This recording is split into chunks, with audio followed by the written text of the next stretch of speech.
Why John Cena missed WWE Raw this week, the best and worst of WWE Raw, spoilers you need to know for WWE SmackDown this week. Jacob Fatu's new team officially confirmed, Jey Uso accidentally drops Cody Rhodes' birthday cake, a priceless piece of wrestling history has been stolen, WWE SmackDown viewership for June 27th saw a decrease, Charlotte Flair using dating apps after divorce from Andrade, WWE stars are burying each other, Rikishi is the new manager of the Bloodline, let's dive right in. The best and worst of WWE Raw. This week's WWE Monday Night Raw shook things up, airing 2 hours earlier than usual and delivering a mix of fallout from Night of Champions and build-up for what's next. With 4 killer matches and major story developments, it was one of the strongest Raw episodes of 2025 so far. But it wasn't flawless. A single misstep stood out, and the 13,000 to 14,000 fans in attendance seemed oddly quiet, missing that electric vibe. Here's the breakdown of the best and worst moments from the show. Number 1. The worst. Ludwig Kaiser turned into a punchline. Questions have swirled about El Grande Americano's future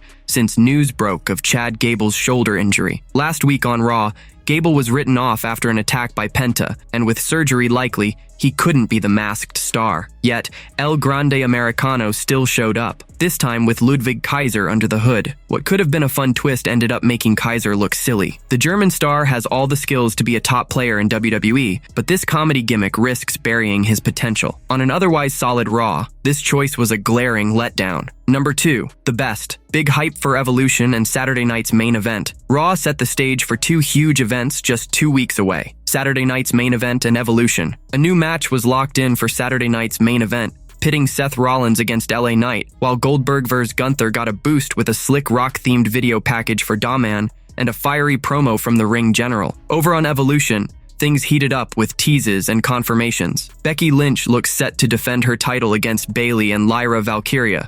A fatal 4-way tag team match was announced, and the main event, Sky vs. Rhea Ripley, was confirmed, promising a must-see showdown. Number 3. The best. The Judgment Day dominates again. Despite injuries to Dominic Mysterio and Liv Morgan, the Judgment Day didn't just survive, they thrived. Dominic, still sidelined, holds on to the Intercontinental Championship. Finn Balor and JD McDonough pulled off a stunner by winning the World Tag Team Championship. Roxanne Perez stepped up as Raquel Rodriguez's new partner, becoming a WWE Women's Tag Team Champion and an official member of the group. With every active, or semi-active in Dom's case, member dripping in gold, the Judgment Day is ruling WWE stronger than ever. Number 4. The best. CM Punk's feuds light up the future. CM Punk proved why he's a global megastar, with Raw planting seeds for multiple blockbuster feuds. A third clash with Seth Rollins was teased.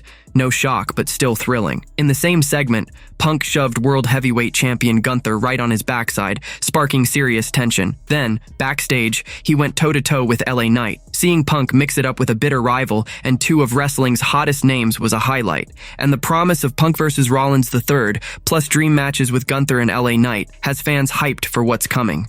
Spoilers you need to know for WWE SmackDown this week. The July 4th edition of WWE SmackDown was taped right after Monday Night Raw, giving the talent a well-deserved break for the July 4th, 2025 holiday. Fans will catch all the action on Friday as planned, but those in the arena saw it live. And despite WWE's strict no-filming rule, some sneaky spoilers slipped out. Here are 3 big moments from the show following Night of Champions 2025 that you need to know. Number 1. Drew McIntyre storms back. Former WWE champion Drew McIntyre has been off TV since losing a brutal steel cage match to Damian Priest at Saturday night's main event in May. The Scottish Warrior made a shocking return during the opening segment, with Cody Rhodes and Randy Orton trying to stir trouble between the mentor and his protege. It backfired when Orton dropped him with an RKO. Fuming, McIntyre marched backstage to general manager Nick Aldis, demanding a match against Orton at the upcoming Saturday night's main event 2025. Number 2. Charlotte Flair joins forces with a former champ. After weeks of build-up, Charlotte Flair and Alexa Bliss finally teamed up to chase tag team glory. While talking to general manager Nick Aldis, Charlotte got a tip to pair with Bliss for a shot at Piper Niven and Alba Fire. The winners would earn a spot in the Women's Tag Team Championship Fatal 4-Way at Evolution. A 6-woman tag match was set on the spot, pitting Charlotte and Bliss against Michin and B-Fab and Niven and Fire. Bliss sealed the win for her team, proving she and Flair are a serious threat in the women's tag division. Number 3. Trish Stratus makes epic comeback. The wait is over. WWE Hall of Famer Trish Stratus returned to the ring after months of hype. Her last appearance was at Elimination Chamber 2025, teaming with Tiffany Stratton against Nia Jax and Candice LeRae. This time, Stratton was out to talk about her SummerSlam challenger, Queen of the Ring winner Jade Cargill. But before Cargill could interrupt, Stratton revealed she wants to defend her women's championship at Evolution 2 first, against Trish Stratus. The legend hit the scene, accepted the challenge, and set up a title match for Evolution 2, with Cargill waiting to face the winner at SummerSlam 2025. Jacob Fatu's new team officially confirmed. Jacob Fatu is up against the stacked forces of Solo Sikoa's revamped faction, but he's not fighting alone anymore. At the tapings for this week's WWE SmackDown, taped early to give superstars a break for the July 4th holiday, a major announcement confirmed that Jacob Fatu and Jey Uso are officially teaming up to take on the challenge. This alliance comes at the perfect moment, with Sikoa bolstering his crew at Night of Champions by adding Hikuleo and the returning Tonga Loa. In a heated match on SmackDown, Fatu and Jey Uso joined forces to battle Sikoa and JC Mateo, but the odds were tough. Hikuleo and Tonga Loa got involved after the bell, showing off the strength of Sikoa's new bloodline. That same group helped Sikoa dethrone Fatu for the United States Championship at Night of Champions, with Hikuleo's debut and Tonga Loa's return shifting the power dynamic on SmackDown. Even with Jey Uso by his side, Fatu is still outnumbered. The question now is whether Cody Rhodes and Jey Uso will step up to even the odds in this growing war. Jey Uso accidentally drops Cody Rhodes' birthday cake. A lighthearted moment stole the show after SmackDown went off the air when Jey Uso accidentally dropped Cody Rhodes' birthday cake in the ring, leaving both stars cracking up. The July 4th episode of SmackDown, taped right after Raw this week, ended with a main event clash where Jacob Fatu and Jey Uso took on Solo Sikoa and JC Mateo. Once the cameras stopped rolling, Cody Rhodes and Jey Uso hit the ring to save Fatu from a post-match beatdown by the Bloodline. To cap off the night, Rhodes and Jey brought out a cake to celebrate Cody's 40th birthday, which was on June 30th, 2025. But in a hilarious mishap, Jey dropped the cake, turning the celebration into a laugh fest. Rhodes, who returned to WWE 3 years ago with a win over Seth Rollins at WrestleMania 38, has since headlined 3 straight WrestleManias against Roman Reigns and John Cena. As for the main event, Jacob Fatu scored a clean pinfall win over Solo Sikoa, but the Bloodline's numbers game took over after the match, with Sikoa's crew ganging up on Fatu. Cody and Jey rushed in to even the score, sending the crowd home with smiles.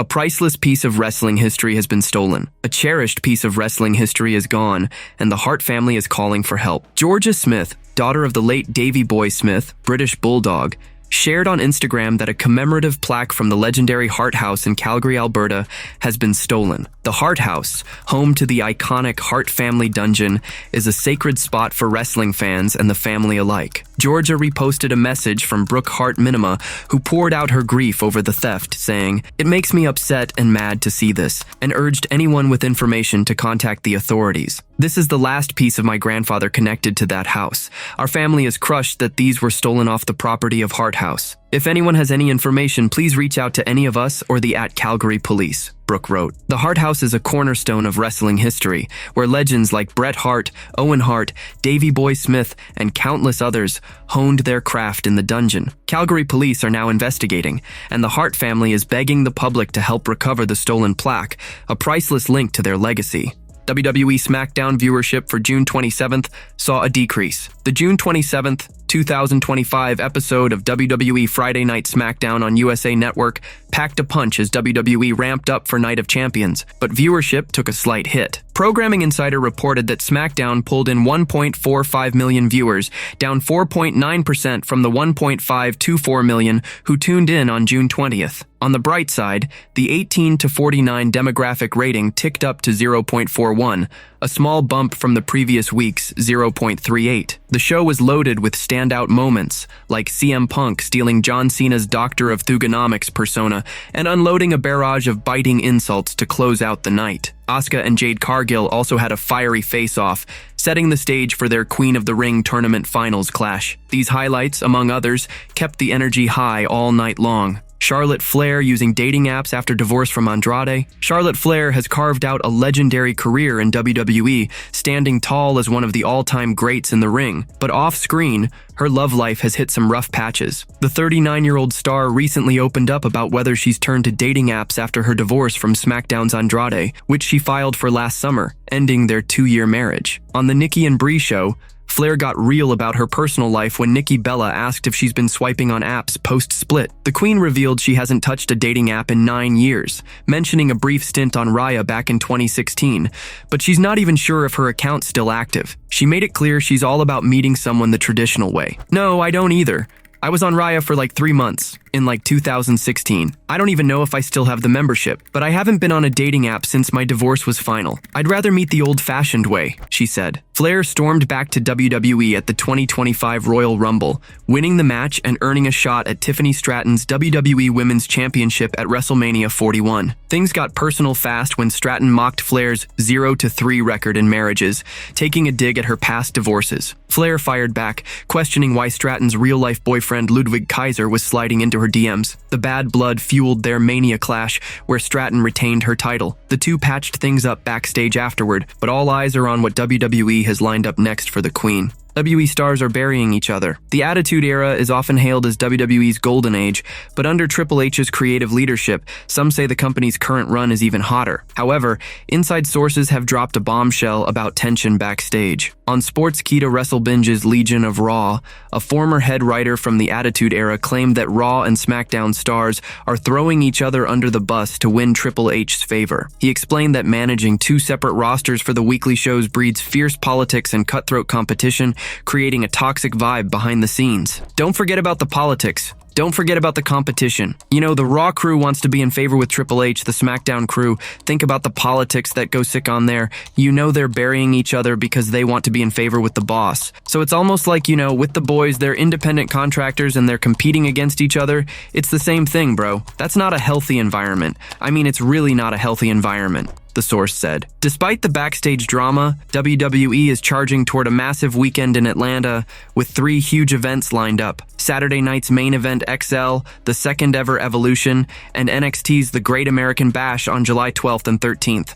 Rikishi is the new manager of the Bloodline. At Night of Champions 2025, Solo Sikoa shocked the world by dethroning Jacob Fatu to claim the United States Championship, with heavy backup from JC Mateo, a returning Tonga Loa, and the debuting Tala Tonga. As Solo's new bloodline grows stronger, whispers are swirling that he might bring back WWE legend Rikishi to manage his faction. The 425-pound Samoan, who last appeared on WWE TV at Survivor Series 2020, is Solo's real-life father, making this a natural fit. Rikishi often shares his thoughts on the Bloodline saga, and in a recent chat on What's Your Story with Stephanie McMahon revealed that the Usos told her Solo is Rikishi's favorite son because he's the youngest. Adding Rikishi to the mix would spice up the ongoing family drama, giving fans plenty to sink their teeth into. Down the line, Triple H's creative team could even weave Jimmy and Jey Uso into the story for more chaos. For now, though, this is just a hot rumor. A few months back, Rikishi addressed the idea of an in-ring comeback on his Rikishi Fatu Off the Top podcast, shutting it down with a laugh and saying WWE hasn't offered enough cash to get him back in the ring. Hell to the mother no. They couldn't pay me enough money to come back, brother. I'm all right, and I'm doing fine. But you're damn sure the world want to know when Rikishi does come back, because all you're gonna see is just a lot of memes out there with the stink face. You're gonna know when the big bad booty man comes back, he said. Why John Cena missed WWE Raw this week. John Cena came out on top against CM Punk in the main event of Night of Champions 2025, thanks to an unexpected assist from Seth Rollins. Now, Cena's set to face Cody Rhodes at SummerSlam, with Rhodes earning his shot by beating Randy Orton in the King of the Ring final in Riyadh. But fans noticed Cena was missing from this week's Raw, sparking questions about his absence. He's not advertised for any shows until the July 18th SmackDown, though surprise appearances could happen. Here are 4 reasons why Cena was in full "you can't see me" mode on Raw, and might stay that way for a bit. First, the brand split is pretty much dead, and Cena's been a big part of blurring those lines. WWE's been lax about enforcing brand rules lately, especially with top stars bouncing between Raw and SmackDown. With Cena's time in WWE winding down, it makes sense to let him appear wherever the story needs him. The undisputed WWE Championship, technically a SmackDown title, has been all over both shows since the road to WrestleMania. Since Rhodes, his SummerSlam challenger, is also a SmackDown star, their feud will likely kick off on Friday, making a Raw appearance unnecessary for now. Second, there was no story reason for Cena and Rhodes to show up on Raw. CM Punk's got unfinished business with Seth Rollins after his Night of Champions meddling, and while Punk still wants a world title, his rivalry with Cena is done. If Cena had been on Raw, it might have dragged their settled feud back into the spotlight, which isn't the plan. WWE wants to keep Cena and Punk apart for now, focusing on their separate paths to SummerSlam, likely Cena vs. Rhodes and Punk vs. Rollins, maybe even in a Hell in a Cell for the World Heavyweight Championship. Fans might crave more Cena-Punk action, but these two could feud forever, and WWE's saving their star power for new stories. Third, Cena's retirement tour is limited, with only 15 dates left before he hangs up his boots by the end of 2025. He's been a regular on Raw, SmackDown, and premium live events since March, but with SummerSlam over a month away and 6 months left in his career, he's got to space out his appearances. Rhodes will likely carry the feud's buildup, just like he did on the road to WrestleMania 41. Even if Cena sticks to his advertised July 18th SmackDown return, they'll have 3 weeks to build their match, with the option for a Raw appearance if needed. There's no need for Cena to pop up just for the sake of it. Finally, Cena's appearances are still a big deal, especially as a heel. Overdoing it could water down his impact, and with so few dates left, WWE wants to make every moment count. Cena's expected to turn babyface soon, and a legendary man of the people wouldn't just vanish for months after treating fans poorly as a heel. Burning through appearances now could make him look like a part-timer post-SummerSlam, which doesn't fit his workhorse legacy. For now, it looks like Cena's staying off TV until July 18th to keep his farewell tour special.